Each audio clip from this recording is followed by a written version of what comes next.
अहिल्यानगर शहरामध्ये जैन मंदिर ट्रस्टचा अत्यंत मोक्याच्या ठिकाणी तब्बल 5,000 स्क्वेअर फीटचा भूखंड त्या ठिकाणी आहे. या भूखंडावरती मंदिर होतं. म्हणजे हे फक्त ते मंदिर जे आहे ते मंदिर या देवाभाऊंच्या सरकारमध्ये जे काही तथाकथित हिंदुत्ववादाचं सरकार आहे असं म्हणून सांगतात, त्या सरकारमधल्या आमदारांनी संग्राम जगताप यांनी त्या ठिकाणी मंदिर पाडलं. माझ्याकडे या ठिकाणी अहमदनगर नगर परिषद त्यावेळची म्हणजे एखाद्या प्रॉपर्टीमध्ये नेमकं काय काय प्रकारचे स्ट्रक्चर आहेत त्या संदर्भामध्ये माहिती नमूद केलेली असते. हे त्याचं परिशिष्ट आहे. यामध्ये स्पष्टपणानं मंदिराची नोंद आहे. तब्बल जवळपास 650 स्क्वेअर फीटचं मंदिर या भूखंडावर होतं. हे मंदिर जे स्वतःला आता हिंदू धर्मरक्षक बनवतात त्या संग्राम जगतापांनी त्या ठिकाणी पाडलंय. आमच्या धार्मिक भावना ज्या आहेत त्या ठिकाणी दुखावल्या आहेत. जैन समाजाचे काही लोक काल एकत्र त्या ठिकाणी आले अहिल्यानगरमध्ये. त्यांची बैठक झाली आणि त्यांनी या बाबतीमध्ये तीव्र संताप व्यक्त केला. या बाबतीमध्ये त्यांनी ह्या भूखंडाचा ताबा घेण्यासंदर्भामध्ये काही त्या ठिकाणी निर्णय केला. त्याचबरोबर या बाबतीमध्ये मोर्चा काढण्यासुद्धा त्यांच्यामध्ये चर्चा झाली. मात्र ही माहिती ज्या वेळेला संग्राम जगतापांना समजली त्यांनी या लोकांना धमकावलं, त्यांच्यावरती दहशत केली. मुळामध्ये हा जो समाज आहे हा व्यापारी समाज आहे.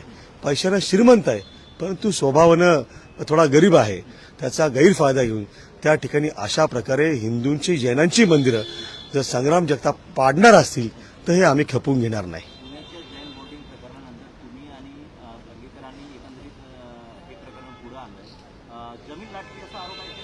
नाही, लाटली म्हणजे काय हडप करून टाकली.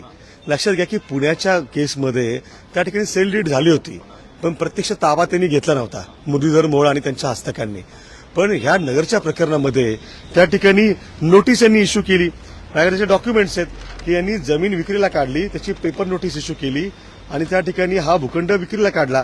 ही सगळी फॉर्मॅलिटी होती. हे जे डॉक्युमेंट्स आहेत. मात्र त्या ठिकाणी भूखंडाच्या विक्रीची प्रक्रिया होण्यापूर्वीच हा भूखंड त्या ठिकाणी संग्राम जगतापांनी हडप केला.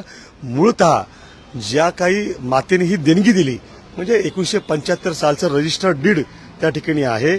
त्या डीडमध्ये त्यांनी अत्यंत स्पष्टपणाने सांगितलं होतं की ही जागा फक्त धार्मिक कार्यासाठीच वापरावी. ती कधीही कुणालाही विकू नये, कोणत्याही कार्यासाठी त्या ठिकाणी देऊ नये. त्या ठिकाणी संग्राम जगताप राजकीय कार्यालय अजित पवारांच्या पक्षाचं थाटून कोणतं धार्मिक कार्य करतात?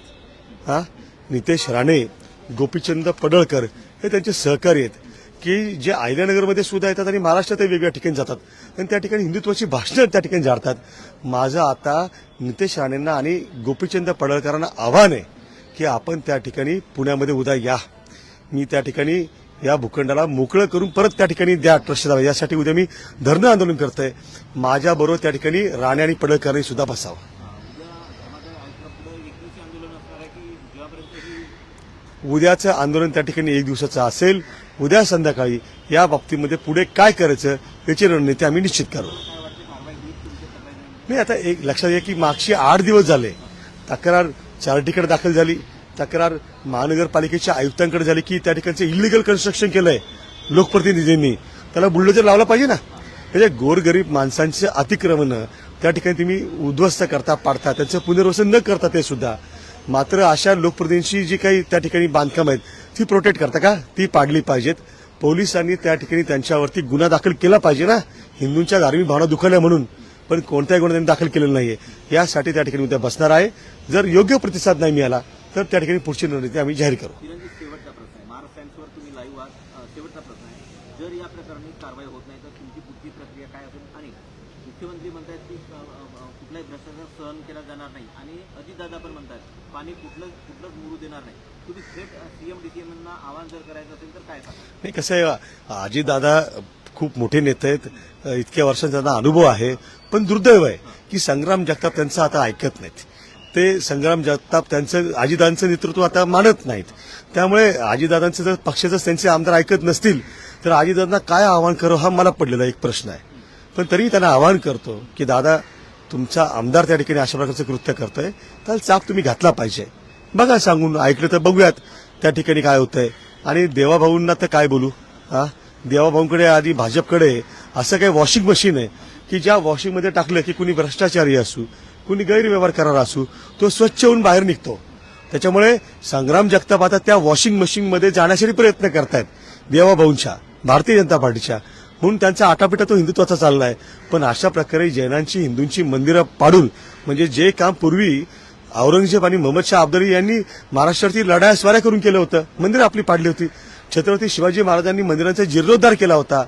यांचे आदर्श औरंगजेब आहेत, देवाभाऊंचे सुद्धा आदर्श औरंगजेब आहेत का, हे देवाभाऊंनी आता महाराष्ट्राला सांगावं. आम्हाला हे कृतीज्ञ हवंय. त्या ठिकाणी मुख्यमंत्र्यांना मी आवाहन करतो की जर तुमचं हिंदुत्व खरं आहे तर त्या ठिकाणी सांगा तुमच्या आमदारांना की त्या ठिकाणी भूखंड परत देऊन टाका जैन समाजाला, मंदिर ट्रस्टला. मागील काही दिवसांमध्ये इटानगरमध्ये ज्या घडामोडी घडल्या, संग्राम जगताप नितेश राणे होऊ पाहत आहेत का शेवटचा? संग्राम जगताप हे ऑलरेडी नितेश राणे झालेले आहेत आणि नितेश राणे आणि संग्राम जगताप ही महाराष्ट्रातली अत्यंत वाचाळवीर बिनकामाची माणसं आहेत. यांना लोकांनी निवडून दिलं ते मतदारसंघाचा विकास करण्यासाठी, मंत्री म्हणून राज्याचं भलं पाहण्यासाठी.